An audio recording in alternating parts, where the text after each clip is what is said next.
Hi friends, welcome to Divya movie kitchen. வாங்க friends, இன்றைக்கி வந்து தேர்ஸ்டே ரொட்டீன் பிளாக் தான் பார்க்க போகிறோம். வாங்க வீடியோக்குள்ளே போகலாம். இது வரைக்கும் நம்ம சேனலை சப்ஸ்கிரைப் பண்ணி சப்போர்ட் பண்ணுற எல்லா ஃப்ரெண்ட்ஸ்க்கும் ரொம்ப நன்றி. Thank you so much. Video skip பண்ணாமல் பாருங்கள். வாங்க ஃப்ரெண்ட்ஸ், காலையில் நான் இன்றைக்கி 4 மணி போல் எழுந்து பிரம்ம முகூர்த்த விளக்கு ஏற்றிருந்தேன்.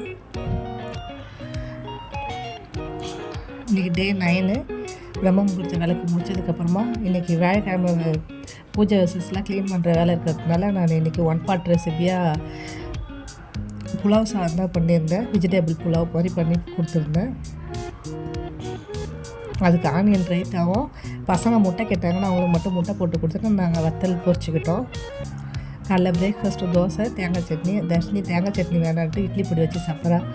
இந்த வீடியோ பிடிச்சிருக்குன்னு நினைக்கிறேன். இந்த வீடியோ உங்களுக்கு பிடிக்கும்னு நினைக்கிறேன். பிடிச்சிருந்தா சின்ன ஒரு லைக் கொடுங்க ஃப்ரெண்ட்ஸ். இப்போ தான் ஃபஸ்ட் டைம் நம்ம வீடியோ பார்க்குற மாதிரி மறக்காமல் திவ்யா மூவி கிச்சனை சப்ஸ்கிரைப் பண்ணுங்க. பெல் ஐக்கானே கிளிக் பண்ணுங்கள். அப்போ தான் நான் போடுற வீடியோ உடனுக்குடன் நோட்டிஃபிகேஷனாக வரும்.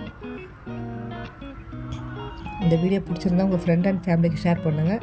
லன்ச்சு செஞ்சு முடிச்சதுக்கப்புறமா அவங்களுக்கு பேக் பண்ணி எடுத்து வச்சுட்டு அவங்களும் கிளம்பிட்டாங்க. அதுக்கப்புறமா பூஜை ஒரு 10 மணி போல் எல்லா வேலையும் முடிச்சுட்டு பூஜை க்ளீன் பண்ணுற வேலையில் ஸ்டார்ட் பண்ணி இறங்கியாச்சு.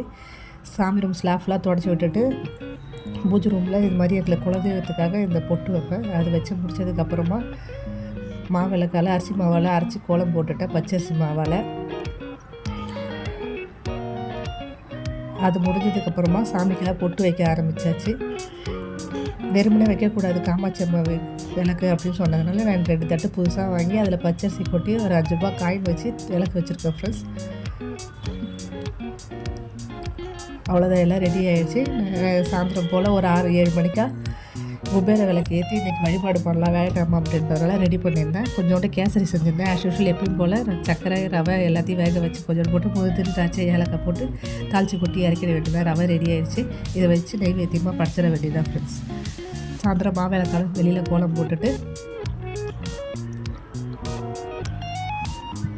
குபேர விளக்கு ஏற்றிட்டு காமாட்சி அம்மா விளக்கு 2, வெளியில் 2 விளக்கு ஏற்றி 5 விளக்கோடு இன்றைக்கி விளக்கேற்றி முடிச்சுட்டு நாளைக்கு வெள்ளிக்கிழமை படைச்சிருவோம் அப்படின்னு சொல்லிட்டு ரெடி பண்ணிட்டேன். இந்த வீடியோ பிடிச்சிருக்குன்னு நினைக்கிறேன். தேங்க்யூ ஃபார் வாட்சிங். அடுத்த வீடியோவில் பார்க்கலாம். பாய்.